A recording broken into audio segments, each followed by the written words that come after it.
اقبل بعضهم على بعض يتساءلون، پس جنتی آپس میں جب ایک دوسرے کی طرف متوجہ ہوں گے تو سوال و جواب کریں گے۔ ایک آپ نے دوستیوں کا سنا کہ جب ان کو دوزخ کی طرف لے کے جایا جا رہا ہوگا تو وہ آپس میں ڈسکشن کریں گے۔ اب سائملٹینیس کنٹراسٹ آ رہا ہے کہ جنتی جب جنت میں پہنچ جائیں گے نا تو وہاں پہ بھی وہ آپس میں گپ شپ کریں گے۔ وہ گپ شپ کیا ہے؟ یہ سننے والی ہے۔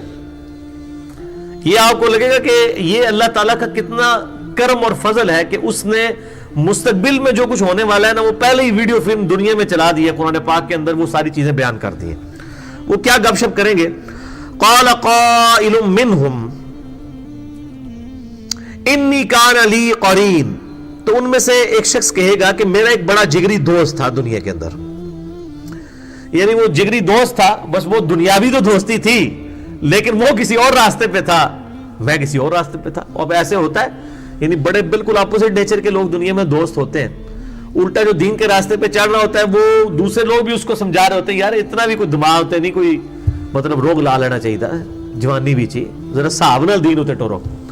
تو اس قسم کا کوئی دوست تھا ایک جنتی کا، تو وہ آپس میں گپ شپ کرتا ہے کہ میری دنیا میں ایک بڑے قریبی دوست ہوا کرتا تھا، تو وہ کدھر ہے؟ یقول انک لمن المصدقین، اور وہ مجھے دنیا میں کہا کرتا تھا کہ کیا تو واقعی آخرت کے دن کے اوپر ایمان لانے والا ہے، تو نبیوں کی تصدیق کرنے والا ہے۔ اذا متنا وکنا ترابا وعظاما، کہ جب ہم مر کر مٹی ہو جائیں گے اور بسیدہ ہڈیاں ہو جائیں گے، انا لمدینون، تو بے شک ہمیں اس کی جزا دی جائے گی جو کچھ ہم نے دنیا کے اندر اعمال کیے، مرنے کے بعد زندہ کر کے جزا اور سزا کا معاملہ ہوگا۔ قال هل انتم مطلعون، تو اللہ تعالیٰ کی طرف سے ارشاد ہوگا کیا تم اپنے اس جگری دوست کو دیکھنا چاہتے ہو کدھر ہے، جو دنیا میں تمہارے ساتھ یہ چھیڑخانی کیا کرتا تھا، تم دین کے راستے پہ تھے، وہ پکا دنیا دار تھا، دین کو کیجول لیتا تھا، ہر معاملے میں سستی کرتا تھا، چاہے وہ کافر تھا مسلمان تھا، اسے تو کوئی غرض ہی نہیں۔ یہ کافر تو عربی کا لفظ ہے، اردو میں جو کافر ہے اس سے مراد لوگ سمجھتے ہیں بت پرست اور ہندو عیسائی سکھ، یہ وہ نہیں۔ قرآن کے اندر کافر اس کو کہا جاتا ہے جو انکار کرنے والا ہے، جو اپنے عمل سے انکار کرتے ہیں وہ بھی کافر ہے، چاہے وہ عقیدے میں مسلمان بھی ہو، عملاً وہ کافر ہے۔ اور ایک وہ ہے جو عقیدے میں بھی کافر ہوتا ہے۔ تو کیا تم اپنے جگری دوست کو دیکھنا چاہتے ہو؟ فَاطَّلَعَ فَرَآهُ فِي سَوَاءِ الْجَحِيمِ، پس جب وہ جھانکے گا، یعنی اس کو کہا جائے گا کہ ادھر سے جھانک کے دیکھو، اللہ تعالیٰ اس کے سامنے ایسا معاملہ کر دے گا کہ وہ جھانک کر دیکھے گا تو وہ اپنے دوست کو دوزخ کے وسط میں پائے گا۔ قَالَتَ اللَّهِ إِن كِدتَّ لَتُرْدِينِ، وہ کہے گا اللہ کی قسم تو مجھے مروانے لگا تھا اپنے ساتھ، تو ڈوب گیا ہے دوزخ کے اندر، مجھے بھی ساتھ لے ڈوبنا تھا تو نے۔ وَلَوْلَا نِعْمَةُ رَبِّي لَكُنْتُ مِنَ الْمُحْضَرِينَ، اگر میرے رب کا احسان مجھ پر نہ ہوتا تو آج میں بھی تیرے ساتھ پکڑے جانے والے دوستیوں میں شامل ہوتا۔ وَلِعَوْذُ بِاللَّهِ تَعَالَى اللہم اجرنا من النار، اللہم اجرنا من النار، اللہم اجرنا من النار۔ افما نحن بمیتین، جنتی کہیں گے اب یہاں پہ ہمیں کہیں موت تو نہیں آ جائے گی،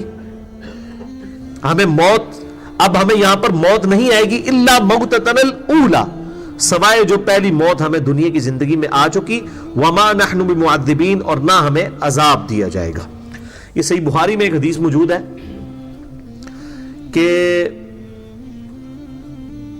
جنتی جب جنت میں داخل ہو رہے ہوں گے اور دوزخی دوزخ میں داخل ہو رہے ہوں گے، اس سے جسٹ پہلے میدان محشر میں ایک مینڈے کی شکل میں ایک جانور لایا جائے گا اور اس کے لا کے وہاں پر ذبح کر دیا جائے گا، اور اس کے بعد اللہ تعالیٰ کی طرف سے اناؤنسمنٹ ہوگی کہ یہ موت ہے جسے اللہ نے ہمیشہ کے لیے ختم کر دیا۔ اور یہ خوشخبری ہوگی جنتیوں کے لیے، اور دوزخیوں کے لیے سب سے بری خبر ہوگی کہ ہمیں اب موت کوئی نہیں آنی، ورنہ تو موت آئے تو جان چھوٹ جائے نا۔ ثم لا يموت فيها ولا يحيى، پھر دوزخ کی آگ میں نہ تم زندوں میں ہوگے اور نہ مردوں میں۔ پھر قرآن حکیم میں آتا ہے کہ لوگ کہیں گے اللہ ہمیں موت ہی دے دے، سے بہتر ہے۔ اللہ فرمائے گا آج ایک نہیں ہزاروں موتیں مانگو تب بھی تمہیں موت نہیں آئے گی۔ اور پھر یہاں تک آیا کہ جب ان کی کھالیں جل جائیں گی ہم نئی کھالیں ان کو دیں گے تاکہ ان کے عذاب میں اور اضافہ ہو۔ وَلِعَوْذُ بِاللَّهِ تَعَالَى اللہم اجرنا من النار، اللہم اجرنا من النار، اللہم اجرنا من النار۔ تو جنتی کہیں گے اب ہمیں یہاں پر کوئی موت نہیں ہے سوائے ایک موت جو دنیا میں ہم چکھ چکے، اور ہمیں اب عذاب بھی نہیں دیا جائے گا. جو میں نے پہلے بھی حدیث بیان کی صحیح مسلم کی کہ جنتی جب جنت میں داخل ہوں گے 4 خوشخبری ہیں. نمبر 1 تمہیں موت نہیں آئے گی. نمبر 2 کوئی تکلیف نہیں آئے گی, بیمار نہیں پڑو گے. نمبر 3 تمہیں بڑھاپا نہیں آئے گا, ہمیشہ جوان رہو گے. اور نمبر 4 تمہارا خدا تمہارا رب تم سے کبھی ناراض نہیں ہوگا, ہمیشہ راضی رہے گا. ان ھذا لہو الفوز العظیم, اور بے شک یہ ہے عظیم الشان کامیابی. دنیا میں کوئی کامیاب ہو گیا, کوئی بڑے سے بڑے مرتبے پہ پہنچ گیا, کوئی کامیابی نہیں ہے. اصل کامیابی یہ ہے کہ آخرت میں کوئی کامیاب ہو جائے. جو میں اکثر کہتا ہوں کہ 1 ارب 1 روپیہ اور 1 ارب میں کوئی فرق نہیں ہے. دنیا میں اگر 1 روپیہ کوئی ضائع کر کے 1 ارب روپیہ کما لے اور دوسری طرف 1 روپے کو بچانے کے لیے کوئی ارب روپیہ گنوا دے, تو اس کو کہا جائے گا یار روپے کو بچا کے کیا لینا کرنا تھا تو نے, 1 روپے سے 1 ارب اور 1 ارب 1 روپے میں تو کوئی فرق ہی نہیں ہے, نیگلیجبل ہے. اور یہ دنیا اور آخرت کا مثال ہے. صحیح مسلم میں حدیث ہے کہ دنیا اور آخرت کی مثال یہ ہے کہ جیسے کوئی سمندر میں انگلی ڈبوئے, انگلی کے ساتھ جو پانی لگتا ہے وہ دنیا کی زندگی ہے اور سمندر آخرت کی. اتنا کمپیریزن آپ ان امیجنیبل, ہمیشہ کی زندگی. تو جہاں پر وہاں پر اگر کوئی کامیاب ہوتا ہے نا تو وہ اصل میں کامیابی ہے. دنیا میں امیر سے امیر شخص کو بھی وہی آپ سمجھ لیں 6-7 فٹ کی قبر ملنی ہے, اس کو بھی اتنا ہی کفن پہنایا جانا ہے جو ایک غریب لاوارث, ایک فٹ پاتھ پہ مرنے والی لاوارث لاش کو ملنا ہے. اور قبر شاید دنیا میں کسی امیر شخص کی بڑی اچھی بنا بھی لی جائے, باہر بھی آپ مرمر لگا لیں, سنگ مرمر سے کچھ بھی مزین کر لیں, قبر کے اندر کے حالات تو نہیں کوئی چینج کر سکتا. اور باہر سے اگر کسی کی قبر ٹوٹ پھوٹ کی, اس کے جو ہے وہ اثرات بھی مٹ گئے, دین واٹ.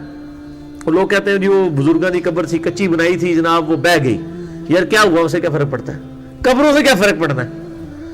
اگر کوئی جنتی ہے تو وہ اللہ تعالیٰ نے اس کی قبر وہ جنت کے باغوں میں سے ایک باغ بنا دی ہے. وہ آپ کو نہیں نظر آئے گی, کھود کے بھی دیکھ لیں. وہ تو ظاہر ہے اگر نظر آ رہے تو سارے سیدھے نہ ہو جائے.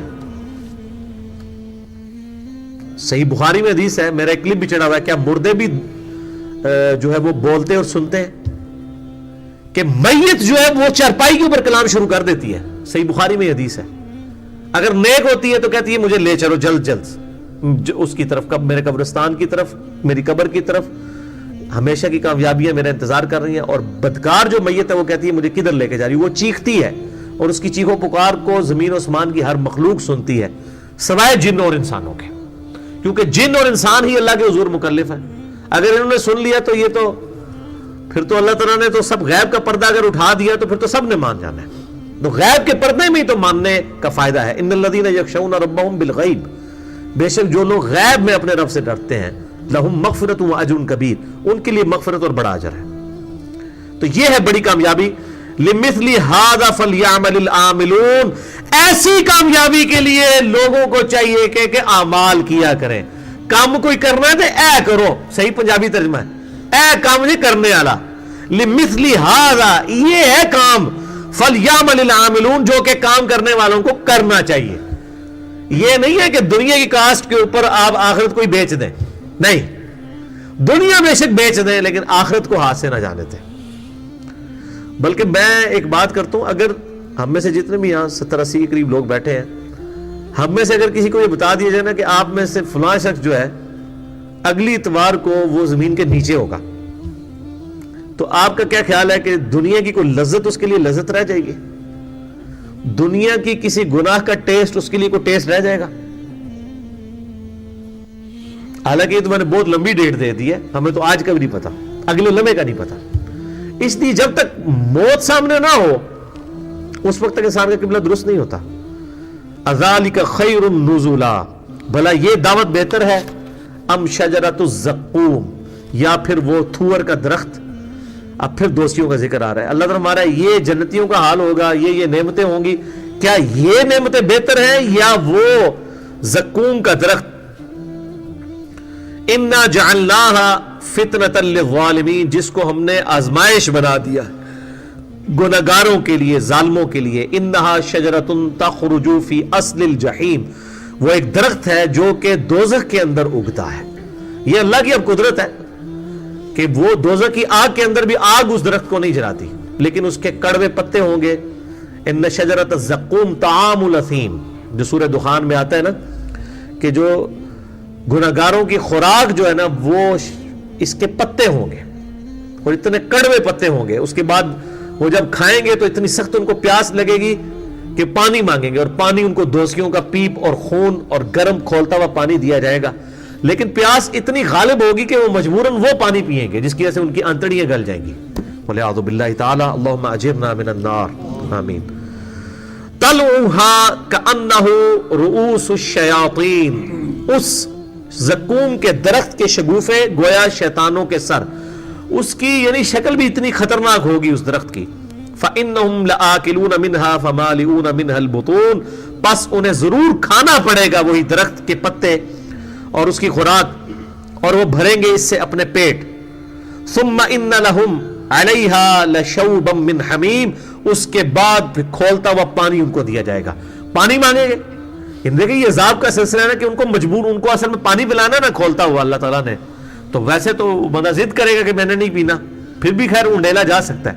لیکن عذاب کے آپ لیول کو دیکھیں کہ اتنی پیاس لگوائی جائے گی, پہلے بھوک لگے گی, جیسے یہاں پہ بھی جب بھوک لگی ہو تو کوئی بھی چیز آ جائے تو بندہ نخرے نہیں کرتا. وہاں پہ بھی وہ کہیں گے چلو کچھ تو بہتر ہے کہ ہم یہ کڑوا درخت ہی کھا لیں. اس کے بعد اس کو کھانے کے بعد پیاس ایسی لگے گی کہ وہ خود پانی مانگیں گے. اب وہ گرم پانی کون پیے گا, لیکن پیاس کا غلبہ ایسا ہوگا مجبور ان کو پینا پڑے گا. وَلِعَاذُ بِاللَّهِ تَعَالَى. ثُمَّ إِنَّ مَرْجِعَهُمْ لَإِلَى الْجَحِيمِ, پھر انہیں لوٹا دیا جائے گا دوزخ کی طرف. إِنَّهُمْ أَلْفَوْا آبَاءَهُمْ ضَالِّينَ, یہ وہ لوگ تھے جنہوں نے اپنے آباء و اجداد کو ہی گمراہی پہ پایا تھا, یعنی اپنے بزرگ بابوں کے پیچھے لگے رہے تھے, خود ہی انہوں نے کوئی دماغ استعمال نہیں کیا. فَهُمْ عَلَىٰ آثَارِهِمْ يُهْرَعُونَ, پس وہ بے سوچے سمجھے اپنے بزرگوں کے پیچھے ہی بھاگتے چلے جا رہے تھے.